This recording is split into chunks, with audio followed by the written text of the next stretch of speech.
the most inspiring word you can use is we and together. Those two words. We can do this together, for an example, even in a really difficult situation. So we and together are really good words for you to use as a leader. Okay, it inspires them to work with you.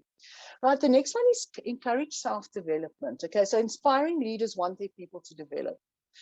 I cannot tell you how many times I come across a leader who wants to kind of keep their position, and in doing that will not allow others to develop in that role. And, you know, it's really short-sighted, because if my team is successful, I ultimately am successful, provided I'm sharing equal responsibility and equal workload. And what I mean by that is I'm not taking all the credit for everything that happens. All right. I'm also, yes, I'm responsible and I'm accountable for that team, but I share the credit. All right. And I see a lot of leaders like to take the credit of the team on their own.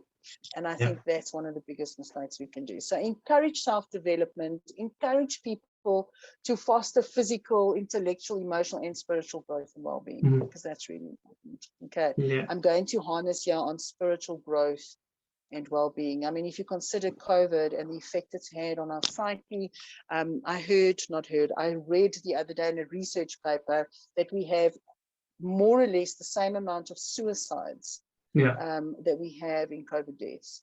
And that is because people's spiritual well-being is being affected. So now more than ever, a leader should really get involved. And I'm not talking about religion. I'm talking about how does the person feel on a day-to-day basis? How are they engaging with the world around them?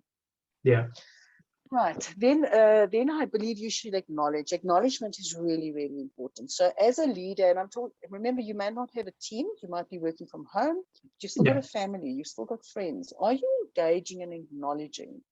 Right. Because remember, in our personal capacity, we need to feel successful. Right. If we are only successful at our job, then we're only 50% there. Right. So I will then take those people on a journey of saying, you're really successful. Now I've got a lot of leaders like that, executive leaders that are super, super successful, but there's no work-life balance, right? Which impacts their families and impacts their ability to feel well-being and to be well. All right. And it becomes one-sided. So, you know, that balance is really, really important. So even if, like I was saying, even if it's not a corporate environment or you're not in an official leadership role with a name to it, you're still a leader in your home. You're still a leader in your community. Remember to acknowledge people. All right. Acknowledgement means everything. Okay. Just giving them like, well done.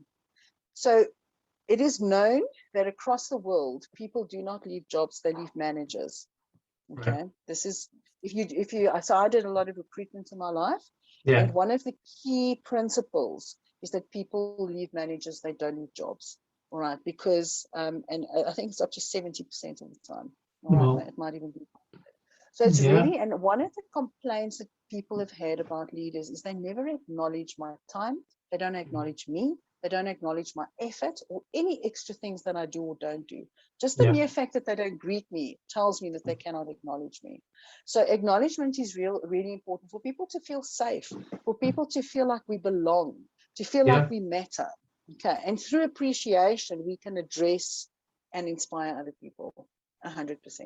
Yes, true. The next one is communicate. All right. So invest the time in good communication.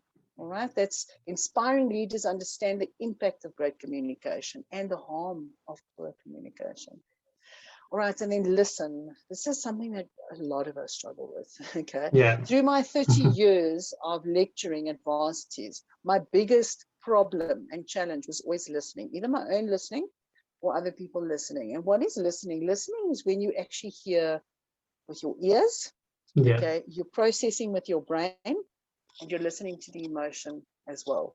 It's not just hearing. Okay. So listening is about really engaging and really understanding the situation without judgment. And that's a very, very difficult thing to do. All right. Without judgment. That's when you become a super leader. All right. And finally, act with integrity. Inspire trust. Okay. Employees take their cues from their leaders.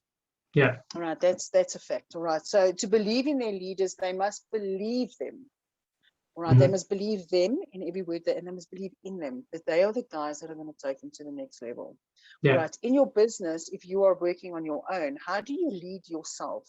Are you showing up every day with integrity and authenticity for yourself? Because then it's really, really easy to mimic and role model it to anybody else, because then you're living in your truth and you're living in your power. So those are just 8 tips that I'm offering to inspire great leadership. And I hope that helps. Yeah, that's great. Like you bullet pointed everything and explained really, really well. I really appreciate that.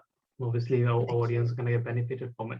I have like a one question. Like you talked about, like we work from home right now because of the COVID and things like that.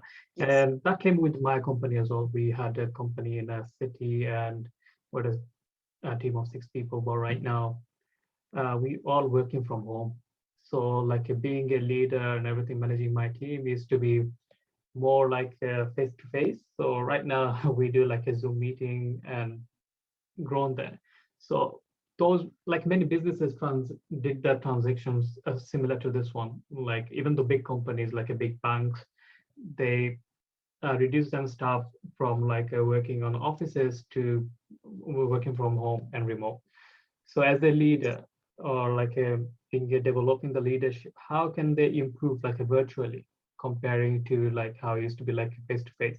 So face to face, being a leader is so much easier because you are there, you're having a talk, you know what's actually happening to your colleague or your workmate. But working from home, we barely talk like half an hour or 1 hour a day, probably over the Zoom meeting or Slacks on the softwares.